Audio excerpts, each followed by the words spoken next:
As you know, I'm Kindton the Tech Pro, and today we are going to actually be using Spring Boot to build an application that will store data in MySQL database. So this is something some of my subscribers have requested. The next tutorial I'm going to make after now will be how to handle relationships in Spring Boot. So today, let's see how we can use external MySQL database to store our data. May be able to select data, insert data, update data, and delete data. So this is going to be step by step. You have all the steps there. You can see in my website here, you have all the step by step. I think this is what I'm doing now, Spring Boot with MySQL database. So what you are going to do, what I want you to do is subscribe to my channel by clicking on the subscribe button below this video. Subscribing helps me to know that you are there, that we are doing this together, and it motivates me to continue doing more. And if you have some problems, some challenges building application or writing programs in any programming language, anything, then let me know in the comment box below this video and I'll give you the needed support. So subscribe to my channel and also like this video if it's been informative for you. So let's take the step by step. The system I normally use is if I take any step, I mark it green. If I take any step, I mark it green until we complete it. So if you miss out any step, you can actually review, rewind the video, or take a look at the web page and see what step you missed and actually do it. The source codes are actually there for you as well. So let's go ahead to get started. So let's start by taking the first step that says create Spring project and add JPA, MySQL, and web dependencies. So at this point, I'm going to open Spring Boot. All right, so I'd like to I'd like to set the Spring Boot window so that I can see and also be able to see the procedure as well and be able to follow the procedure. Okay, so hopefully you can see, hopefully it's not too small, the font size. Okay. All right, so the first thing, create a new application. So I'm going to say new, and I choose new startup project. So new startup project, the name I'm going to call it Spring MySQL, Spring MySQL. So of course there are other databases that can be used. We have the Apache Derby, we have the H2, we have the other databases, Couchbase, Cassandra, and so on. So group ID comes as kind of the genius, artifact ID, Spring MySQL, and the description is data project. That is fine. So what am I forgetting? Everything okay. I'm going to say next. So at this point, I have frequently used, I've used the dependencies before. So what I'm going to do is I'm going to add MySQL driver. I also need to add web, and I need to add what else? JPA. In case you don't know, JPA stands for Java Persistence API, so it helps you to connect to databases and be able to handle database operations from Spring Framework. So I'm going to say next, everything is okay. I'm going to say finish. At this point, Spring is going to set up my application for me for free, and then you can see here, you can see the name of the application, Spring MySQL. So the next step, as I said, I'm going to mark this as green. So let me go to the home ribbon, and then I'm going to pin down this ribbon so that I can always see the color. So we've created a Spring project, added the dependencies, JPA, MySQL, and web dependencies. The next thing I'm going to do is to create a model called students. So our database is going to be storing list of students. So to do that, create a model called student. So I'm going to drop down in this place, and I'm going to come here, and I'm simply going to say new, and I'm going to say new class. So a model is simply a class that represents your database or your entity, more like a table in the database. So the package is going to be models, and the name is going to be students. All right, so what are we forgetting? Nothing. So finish. So this student, I'll need ID, name, and department. So let's see, ID, name, and department. So I'm going to say in private integer ID, private string name,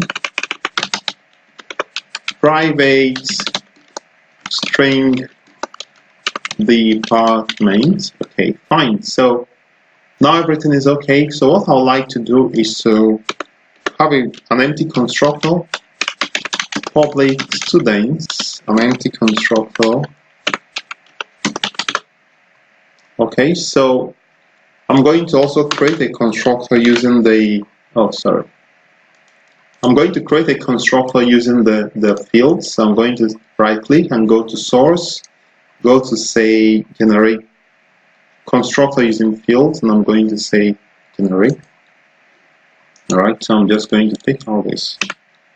Okay, the next thing I'm going to do is to generate getters and setters. So I'm going to go to source, I'm going to say generate getters and setters. I'm going to select all, and I'm going to say generate. Alright, I'm going to save it, and I'm going to come to this place and mark this as green. The next thing is annotate the class with an entity annotation. So to annotate it with an entity annotation helps us tell Spring API that this class is an entity and represents a table will be used in building objects. So entity, and table name will be at entity annotation and at table name equal to student. So meaning that the table we are going to be creating, this application will actually automatically create a table on the fly for us. So we are not actually going to be building any table. We simply need a database in MySQL, and the tables will be created by this application. So it is called actually code first, right? Yeah. So code first, if I'm not mistaken. So a table name is equal to, I want to call the table to be students. So more like a table that has list, that contains list of students. All right.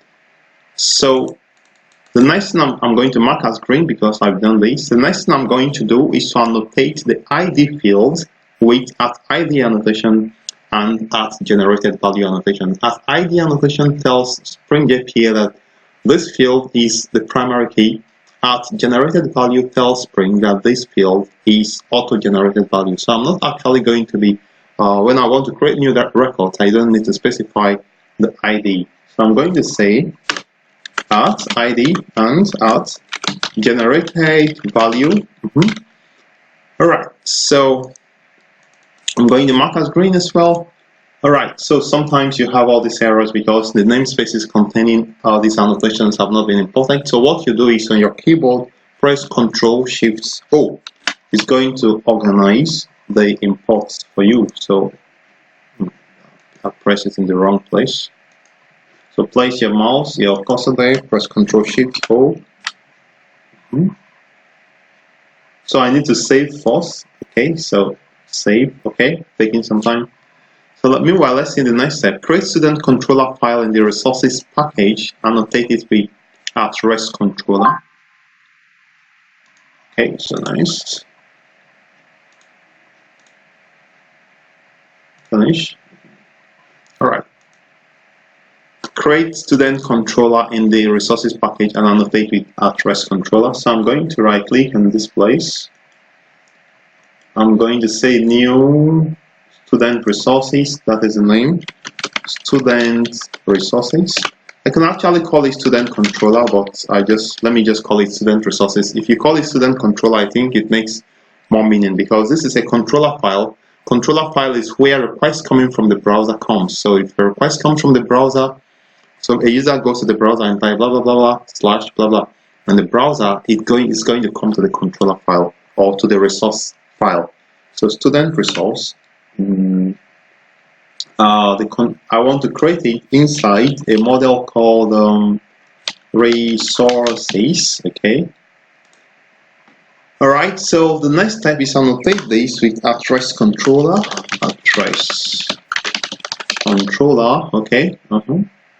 So the next step is I'm going to mark as green.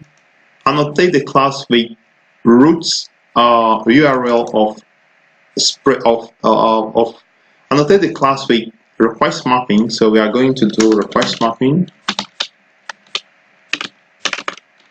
In case you don't know, request mapping is simply telling telling Spring that a URL pattern maps to this class. So the root mapping is more like the root of the application, the root URL of the application.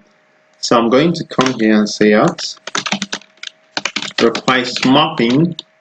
If I'm too fast, please forgive me, and also you can pause the video and continue. You can actually follow the steps as I mentioned. So you can copy the steps out on a paper or on some sheet of paper and then follow it. So Spring MySQL. So that's what I want to use as a request mapping. I've done that. So I'm going to mark as green. Create a student repository in the resources package.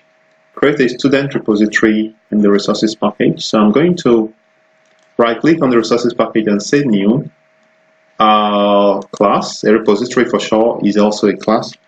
So student repository. A repository actually will end up as an interface. Student. So let's actually create it as a class, and we'll just adjust it to be an interface. All right. So let's say student repository in the resources package. The repository is an interface that extends CRUD repository. So I'm going to, instead of for it to be a class, I'm going to just call it an interface. So use interface and allow it to extend CRUD repository. Extend CRUD repository. All right. So save. So you need to specify the type of object that will be handled by this CRUD repository. So that is required. So okay, this is fine. All right, so the object is a student object, and the ID type is integer. I can't remember if I use integer, but let me check.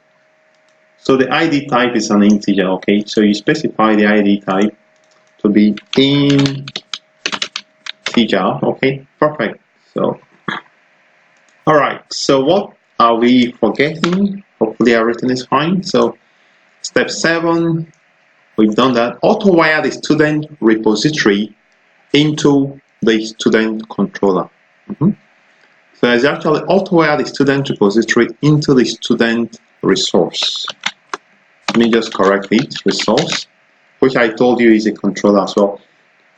So to auto wire it into that place, you simply create a private member variable called of the type student repository. So students repository, students repository. Okay, so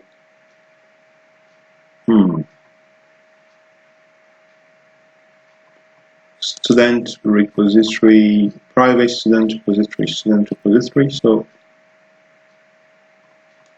okay, so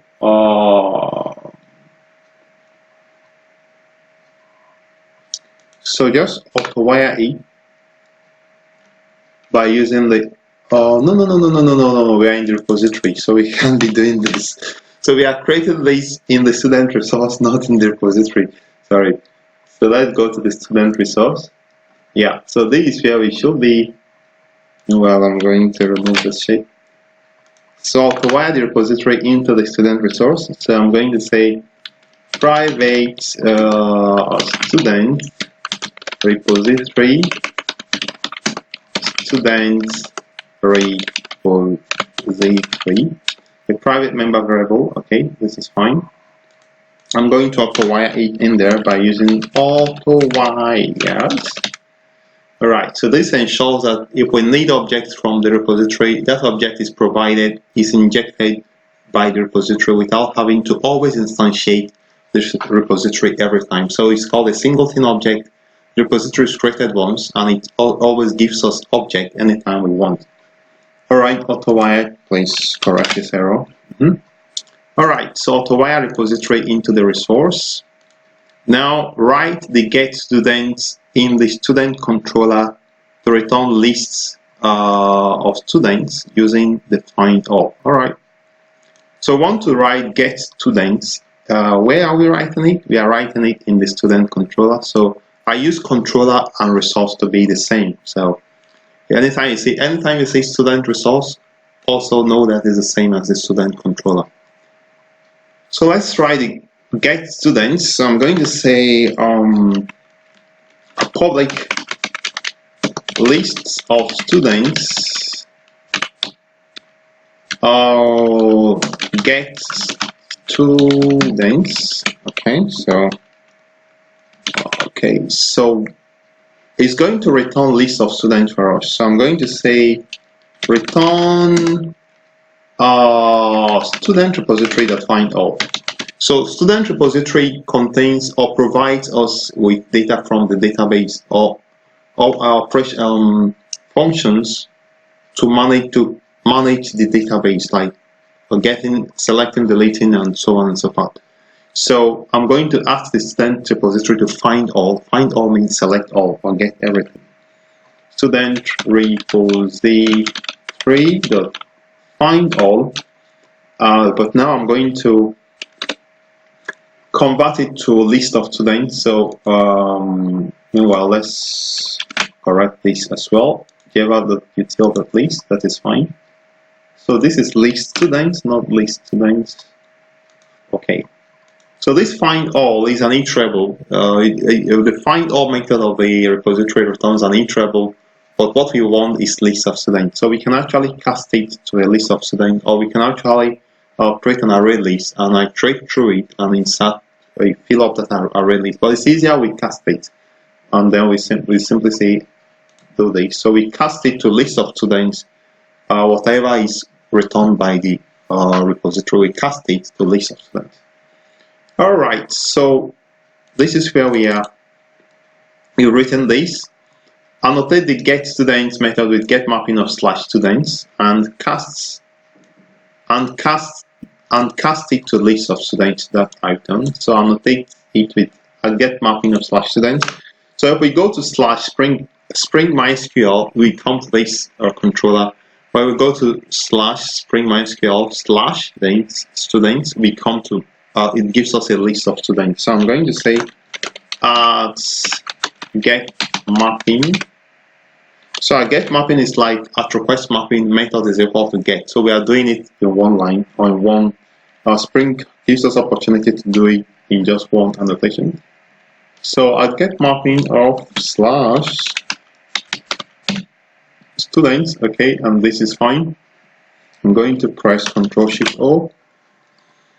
All right, what next? This I've done. Write the methods add student to insert a student and return a string saying how many records were saved using CRUD repository.save. Okay, let's see how we can crack this. Now we want to add a student. So I'm going to say public. Let's make it void. Let's not make it a string, return a string. Let's just make it void. Public void add students. Add students. Add student will need a student to add. Okay, so it takes a student and it will expect it to add it to the database. All right. So I'm simply going to say student repository.save. So student repository.save simply saves or adds a new entity, a new object into the database, and we also have .save that also does modification or updates existing students.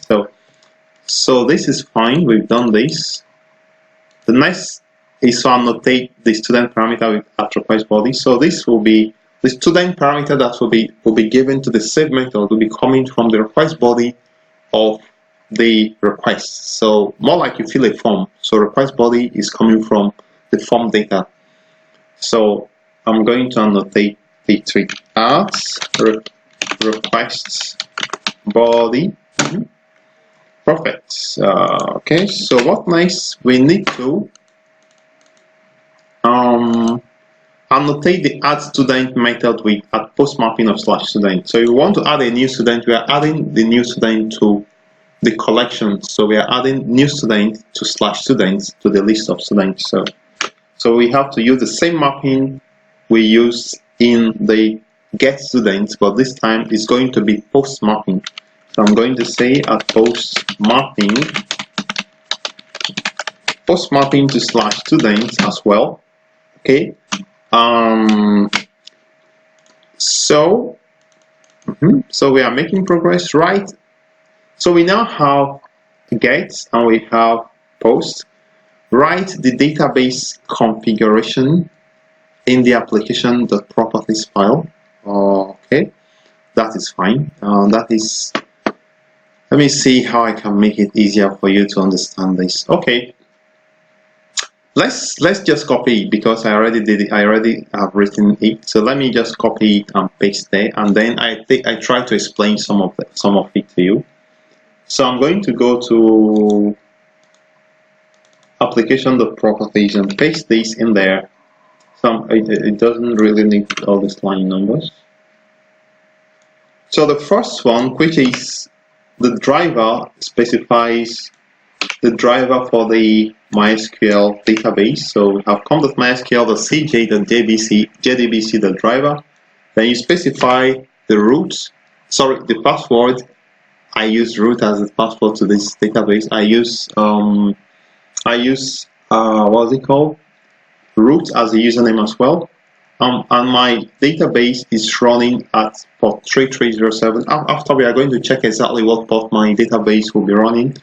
So this is what you do in the application.properties. So I'm going to just save everything. Create a database in MySQL. So at this point, if you don't have MySQL in your system, please install MySQL in your system. So what you do is to simply come to. I'm not going to actually install MySQL. I'm going to simply show you that MySQL is free. Install the community edition is free. If you install MySQL in your system, you have a number of things. You have SQL Workbench, you have SQL command line, you have MySQL Server, you have other tools that you can use. So just go ahead to download MySQL community edition here, and then install it in your system, and then you can continue. All right. So if you install MySQL Workbench, then simply go to MySQL Workbench. So you'll find it in fact, let me just show you the list of items installed with MySQL. So if I scroll down here, you can see that MySQL comes with a whole lot of things. So sometimes, okay, so you can see a whole lot of things with MySQL. So what we need is the MySQL Workbench. So simply scroll down a bit, and so now it's taking my time. So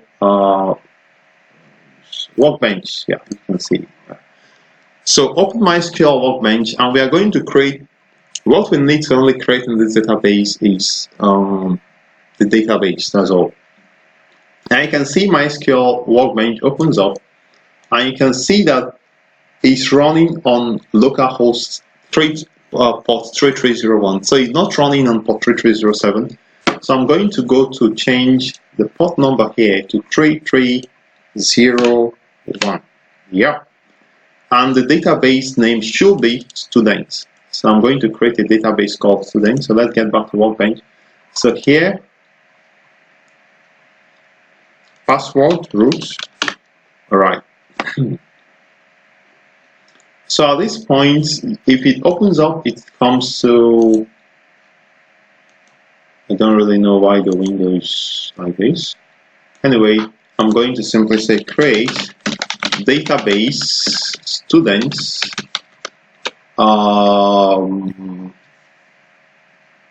Create database students.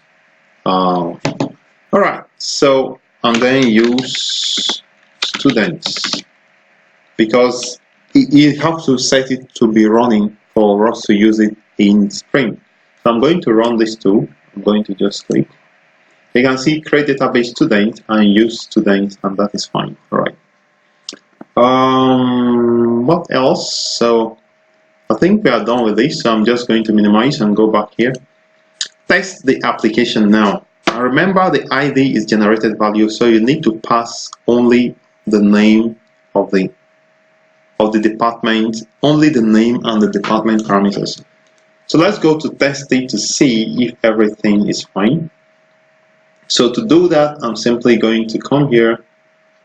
There's some issue with what's it called, with a time zone that I used to receive. So I'm going to tell you how to manage this issue of time zone. So just right click on it and say run as, and choose Spring Boot app. And let's see if everything is okay. So as I mentioned, there used to be some problem of time zone, and I think that problem have just showed up. So let me show you what the problem is and how to handle it. So at this point you can see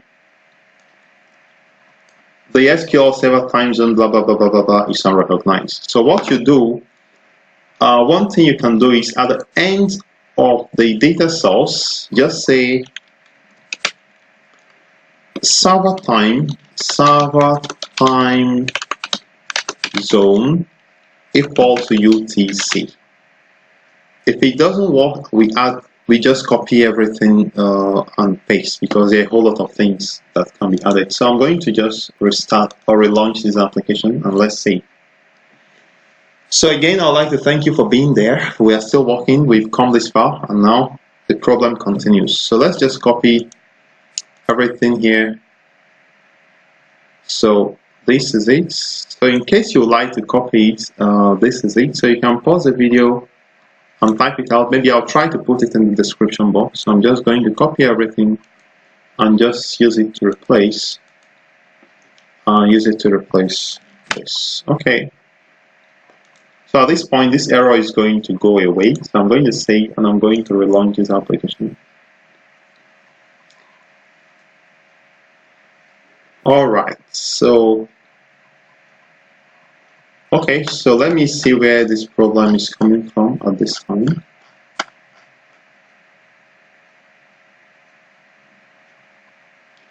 Oh no, there is a problem.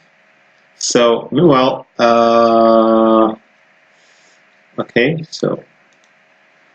so we need to add this line that says Spring JPA hibernate DDL auto updates, which is what I actually did.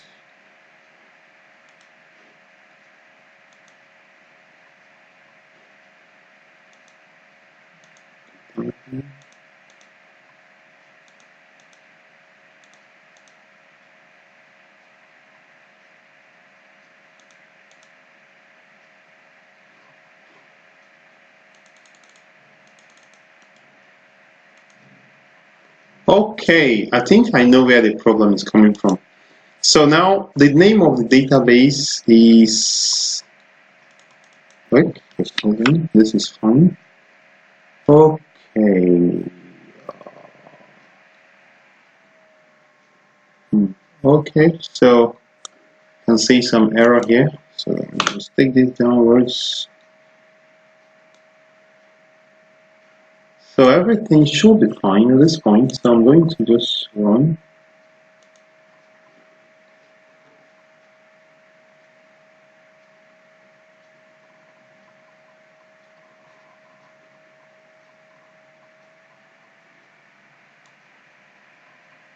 So you can see that Tomcat started at port 8080 and everything is fine.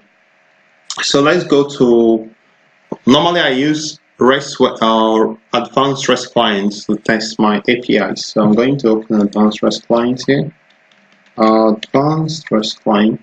Advanced REST client is a free tool that you can add as a plugin to Google Chrome for free. There are other plugins that you can use as well, but me, I prefer using advanced REST client. So I'm going to come to Spring MySQL / Spring port 8080 and Spring MySQL / students, and we are doing a GET request, so I'm going to send. Alright, so you can see that nothing is there because we've not inserted any record of student in the database. So now I'm going to go to do a post request and I'm going to specify the body to be, okay, I already have something here. So we have ID, name and department. But since the ID should be auto-generated value, we only need to insert the name and the department. So I'm going to take out the ID, I'm going to insert the name and the department. So I'm going to do this post request, send. Alright, so you can see that 200, okay, everything went fine. So I'm going to say insert another one.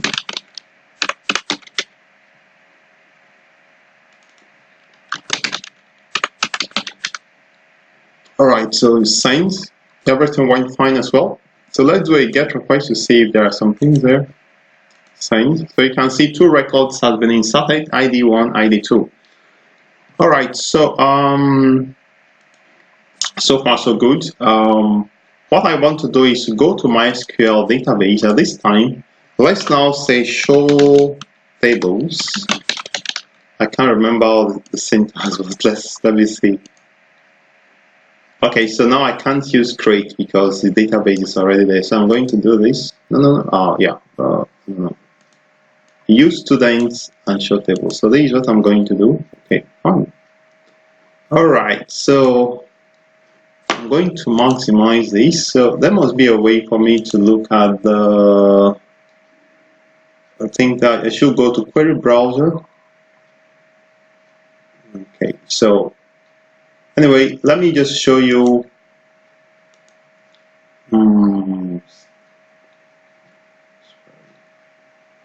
Okay, so what I normally do is to just use MySQL command line because I'm not very good with this workbench. So go to MySQL, but you can figure it out yourself. So I'm going to go to what is happening? So MySQL command line is what I will use at this time. So this is MySQL command line client. So I'm going to open it. So I'm going to say password is roots. So what I'm going to say is show databases. So you can see one database called students. I'm going to say use students. Okay, show tables. So you can see students table. You can see it here. So I can just say select asterisk from students. So we want to make sure that you can see the 2 records we inserted, they are right there. So maybe I'll just, okay, so I cannot actually adjust. Okay, sorry, forgive me for this. Fonts, I want to make it bigger. I want to make it 18. So we can see that the data is actually there in the database. So the insertion actually worked. So let's go and see if we can do something like get by ID or maybe update and delete. So let's quickly do it with the little time we have.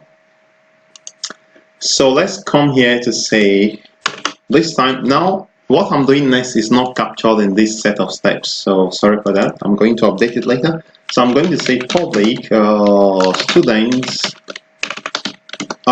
get students by ID. So now I'm writing in the student resource. Okay, so get student by ID should return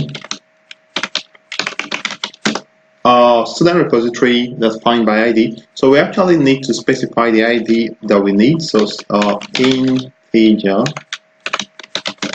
ID. So return students repository defined by ID, and it takes ID. So you can see how easy using a repository is.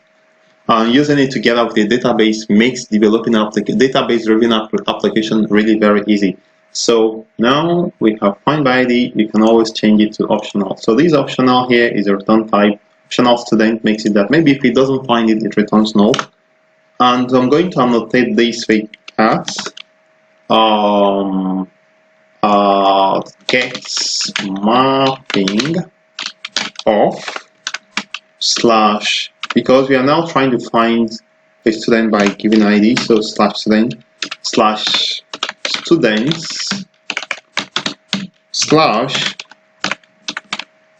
ID, because ID has to be a parameter. So for it to be a parameter and have to be changing its values, we need to put it in curly braces.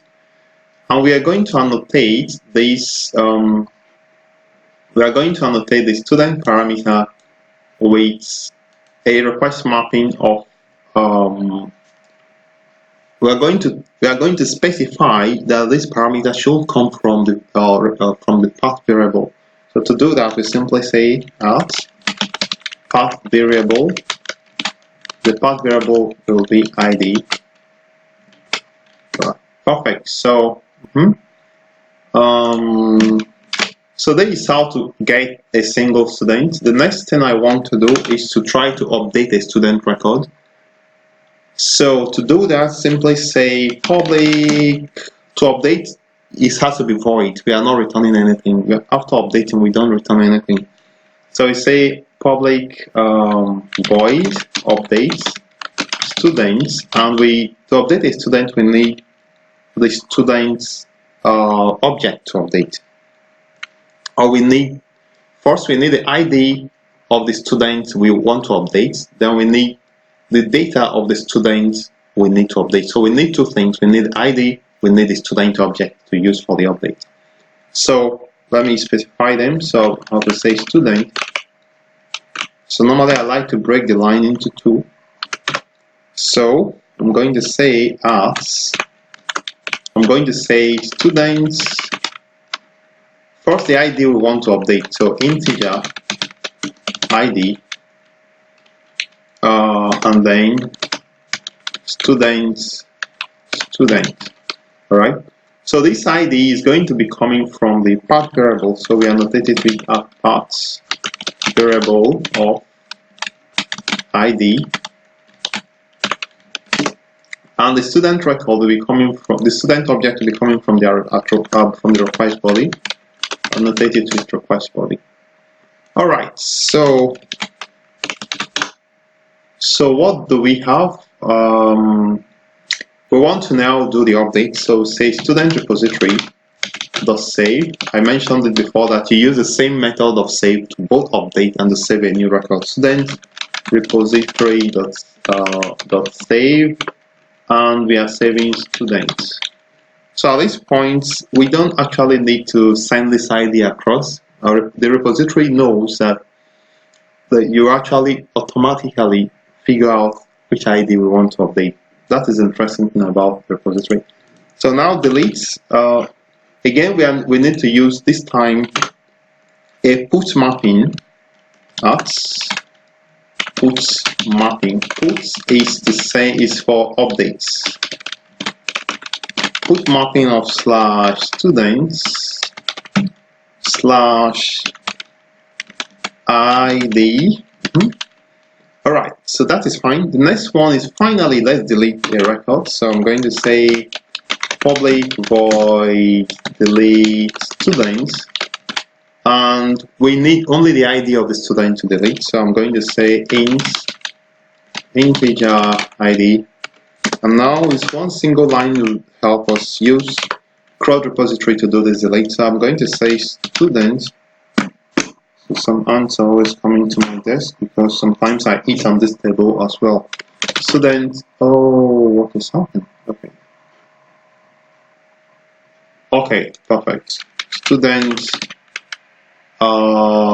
repository dot delete by ID.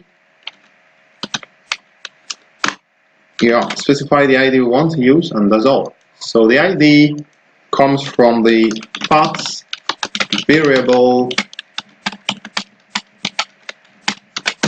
All right. So it's going to be delete mapping at delete mapping of students /ID. Okay, good.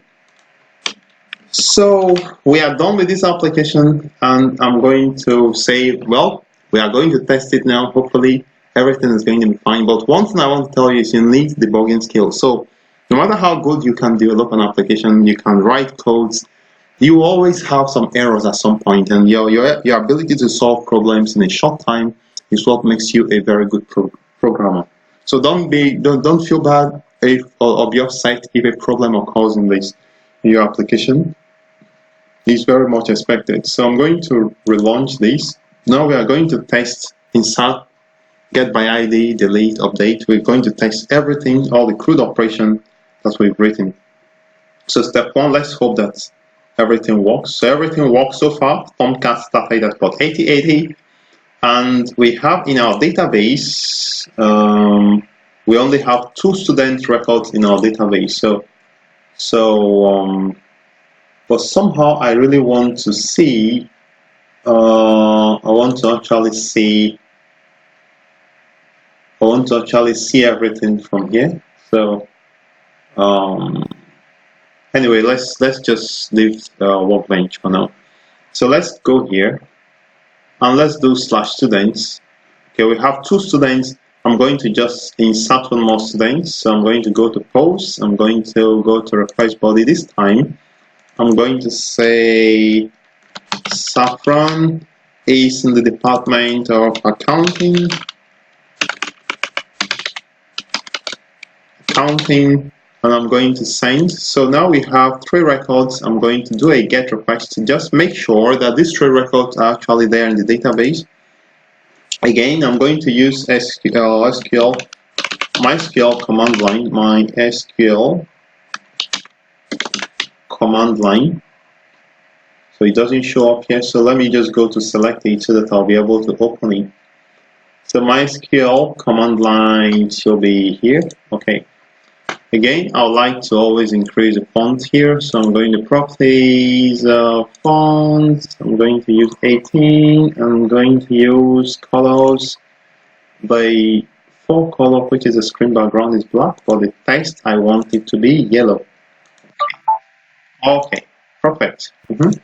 So password is root. Perfect. So I say show databases. I already know what database are there. So let me just use one of them. Use students. That's the name of the database. Okay. Show tables.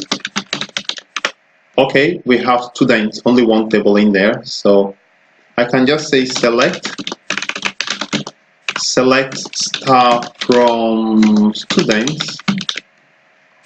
So we have 3 items there. So let's do something interesting. So this time I'm going to insert an item and I'm going to see it update in the command line as well. So let me go to use a post, and I'm posting to /students, and I'm coming here and I'm going to change this name to Emily. Emily is a family friend. So department is a computer science. Okay, so I'm going to insert it. So I'm going to come here. Let's see in real time. Boom. So you can see Emily CS. Is that not in? Okay, I don't know if you have seen it at this time. So you can see. So you can see it here. Emily CS inserted perfectly here. All right. So insert works. So the next thing we are going to do. Let's give me 1 second. Let me minimize this because I want to leave this thing open as well. I'm going to shift this one upwards. Okay, so the next thing I'd like to do is to update an item. So I'm going to update Emily's record. Emily's record has an ID of 4. So I'm going to update ID of 4. I'm going to add her surname to her name. So I'm going to say Emily Woods maybe. So I'm going to do post. And now I'm going to change it to Emily Woods, and I'm going to send. So everything is okay. So if I come here and refresh, so you can see Emily Woods, fine. So we have that the update is working perfectly. So let me now delete. Oh, I actually used. So we have another item created. So I'm going to actually delete Emily's record by using a delete function. Delete. So delete works. So I'm going to go back up. So one Emily is gone. So I'm going to run this delete again. Delete record. Okay, I think I understand what is happening. So this time I'm going to delete record 5. I'm going to run it. You can see only 3 records. So I'm going to try to select one single record. Get student 1, student 2. can see only one student. So I'm going to teach you how to write a query. So I'm going to say select star from students where ID equal to 2.